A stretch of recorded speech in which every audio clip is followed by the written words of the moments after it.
Hello and welcome back. In this lecture we will continue our walkthrough of Chapter 8, Inheritance, Genes, and Chromosomes. Last lecture we talked about Mendel and his research with pea plants, and how his research shows that traits are inherited from parents. In this lecture we will continue to look at inheritance and some special types of inheritance found within biology. So let's get started.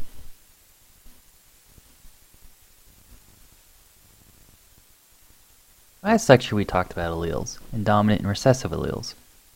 New alleles can arise by mutation. Mutations are rare, stable changes in genetic material that can be inherited. A wild type of an allele is present in most of the natural population and is naturally found in organisms. Other alleles that differ from this are mutant alleles. You can see the white penguin in the picture above. It has a mutant allele, making it different from the others.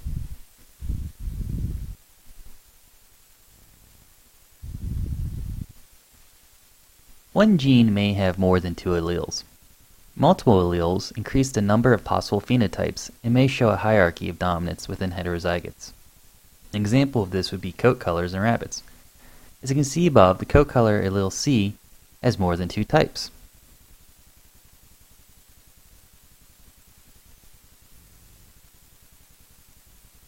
Incomplete dominance is when some alleles are neither dominant nor recessive. These heterozygotes have an intermediate phenotype. An example would be the flower color in snapdragons. They have the allele big R and little r. Two big R's give the color red, while two little r's give the color white. A heterozygote is pink, neither red nor white. So one allele is not dominant to the other in this example. This picture illustrates a cross between a red and white snapdragon. As you can see, you get pink flowers in the F1 generation, and white, red, and pink flowers within the F2 generation. Again, there is no clear dominant or recessive phenotype.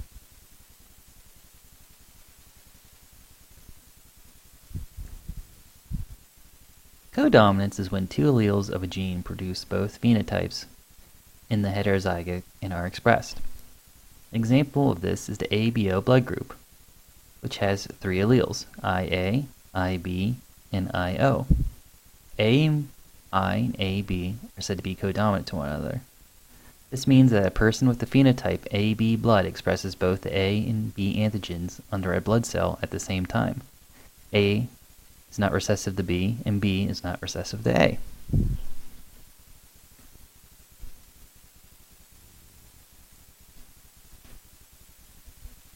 Another type of inheritance is called epistasis. This is when the phenotypic expression of one gene is influenced by another gene. Example is coat color in Labrador retrievers. The allele big B, black fur, is dominant to little b, brown fur.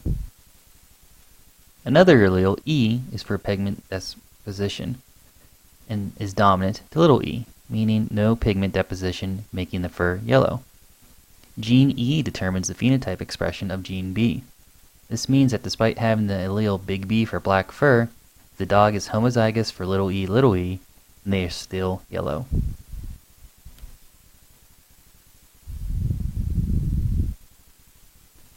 Here's a Punnett square of two black labs being crossed. Their offspring can be both black, brown, and yellow. The yellow labs are due to epistasis.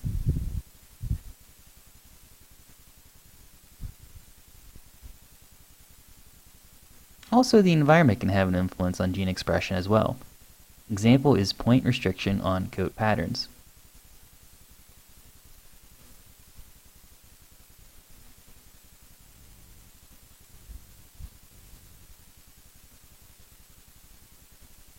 These rabbits and cats have a mutant allele for the coat color gene. The enzyme encoded by the gene is inactive at temperatures above 35 degrees Celsius. The paws are cooler than the main body, which is around 25 degrees Celsius. The fur in these regions are dark because of the cooler temperatures. This is an example of the environment affecting gene expression.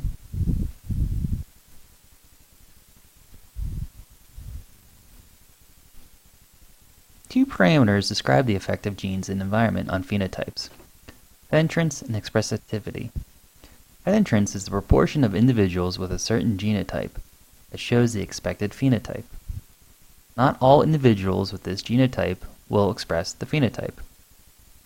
Expressivity is the degree to which the genotype is expressed in the individual.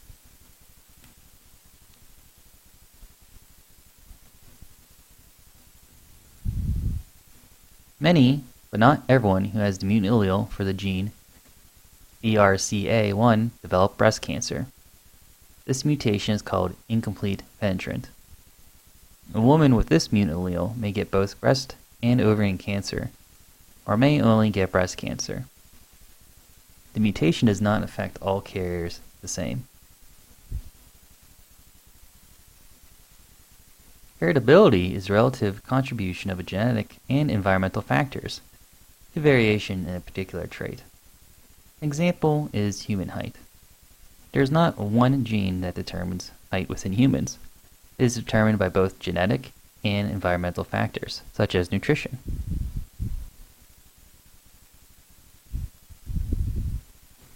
Okay, here's our first progress check. Take your time to answer these questions and move on with the lecture whenever you're ready.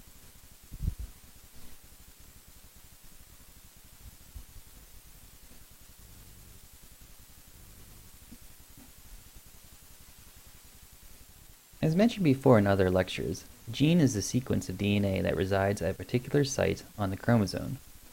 The site of the chromosome is called the locus. Loci is plural for locus. Genetic linkage is when genes on a single chromosome can alter their pattern of inheritance from those described by Mendel's law. Genetic linkage means that two traits reside on the same chromosome. Mendel was lucky with the pea plant traits he studied because they were all in different chromosomes, and he was able to come up with his laws that we learned about in the last lecture. Genetic linkage was discovered by Thomas Hunt Morgan, who studied fruit flies in the genus Drosophila. Fruit flies are considered a model organism because of their small size, ease of breeding, and short generation time.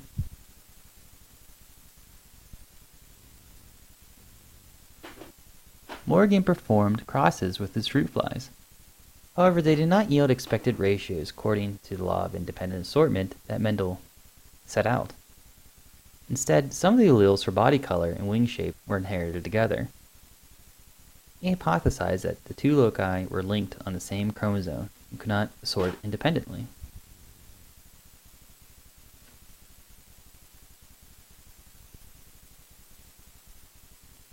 When Morgan crossed two fruit flies with different colored bodies and wings, he expected a different ratio due to independent assortment.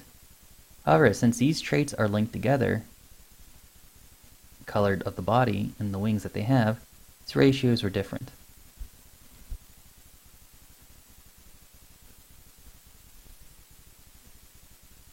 Fruit flies have one pair of sex chromosomes that determine the sex, and three pairs of autosomes, which are their other chromosomes that are not sex chromosomes.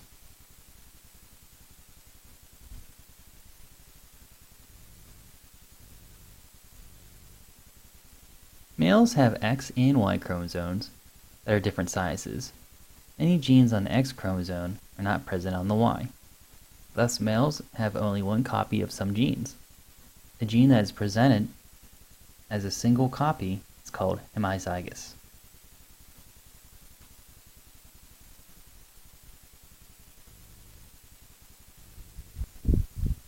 Morgan's experiments showed that the gene for eye color was carried on the X chromosome. The wild type found in nature is red, with the allele being big R, and the mutant allele is little r.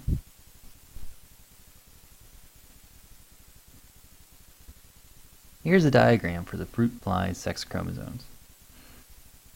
X chromosome has the gene for eye color, while the Y chromosome does not. This means that male flies get only one copy of the eye color gene, since they only have one X chromosome. Sex-linked inheritance refers to inheritance of a gene that is carried on the sex chromosome. In mammals, the X chromosome is larger and carries more genes than the Y chromosome. Most sex-linked inheritance involves genes that are carried on the X chromosome. For instance, color blindness is more common in men because the gene is on the X chromosome. So if males are deficient in that gene, since we only have one gene for that, more likely to be colorblind.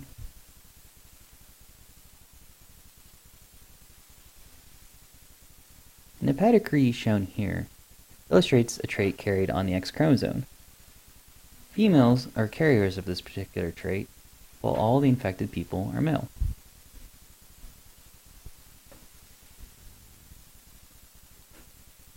Patterns in X-linked recessive phenotypes are that they appear more often in males than females.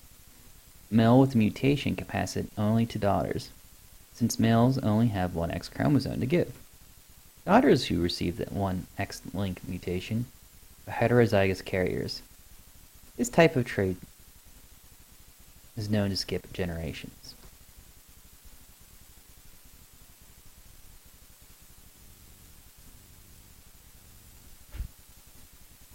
Mitochondria and plastids have a small chromosome. Egg cells have abundant cytoplasm and organelles. The only part of the sperm that takes part in fertilization is the nucleus. So mitochondria are only inherited from the mother. So please be sure to thank your mom and grandmother today for your mitochondria. Inheritance of organelles in their genes inherited is non-Mendelian. It's called maternal or cytoplasmic inheritance.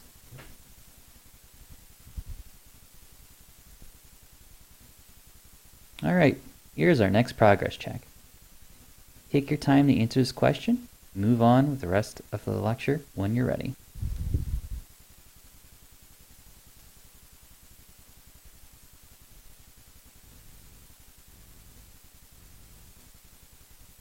Okay, our next topic is going to go over how prokaryotic cells exchange genetic information.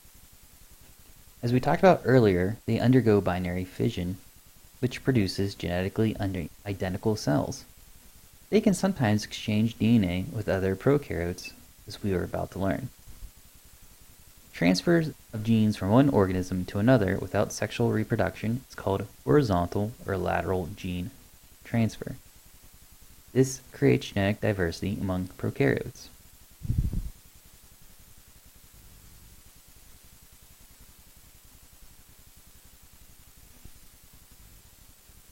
Bacteria can exchange genes by bacterial conjugation. They do this by forming a sex pilus between them. Genetic material passes from a donor to the recipient through the sex pilus. There is no reciprocal transfer of DNA back to the donor in this process.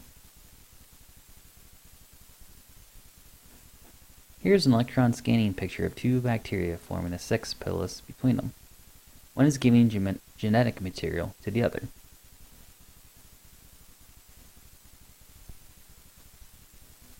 Here is a diagram of donor DNA being taken up by the recipient cell, with it then being passed on to two daughter cells.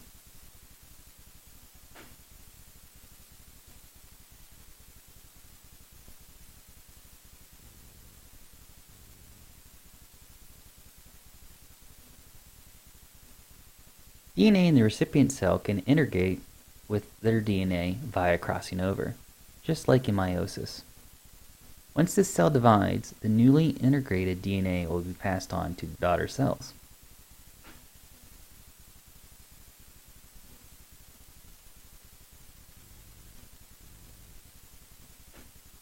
Many bacteria also have plasmids. Plasmids are small circular DNA molecules that can replicate independently within bacteria cells. These plasmids are of great importance because they can have genes for breaking down hydrocarbons, which may be useful in industry, and genes for antibiotic resistance, which is less useful and kind of scary when you think about it. Plasmids can also move between cells during conjugation, as well giving new bacteria these traits, such as being resistant to a particular antibiotic.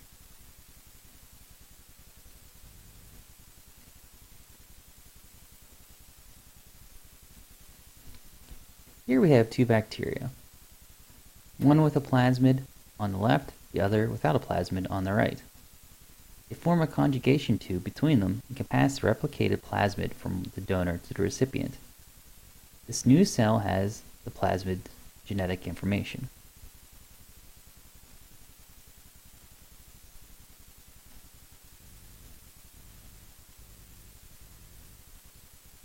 The discovery of antibiotics greatly reduced many lethal infections.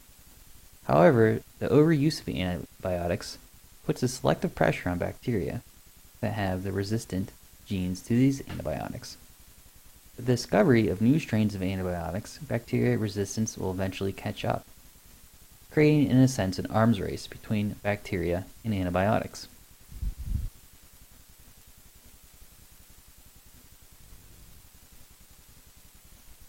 Okay, last progress check for this chapter. Take your time and continue on with the last few slides when you're ready.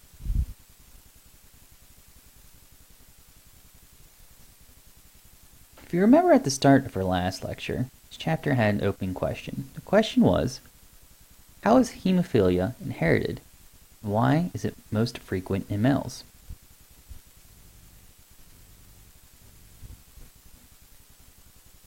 Hemophilia is a mutant gene for a clotting factor that is recessive and carried on the X chromosome. Affected males inherit their single X chromosome from their mothers. Since males only have one X chromosome, and that chromosome has a gene for hemophilia, they too will get it, and are not able to produce this clotting factor.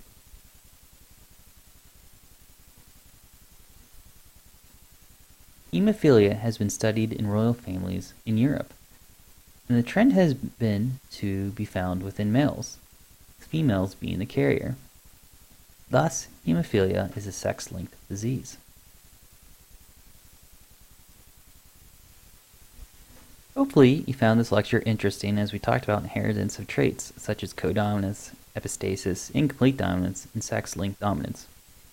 Nothing else, at least there are a few pictures of animals, the traits they inherited. With that ends Chapter 8. Let me know if you have any questions, and thank you for listening, and have a good rest of your day.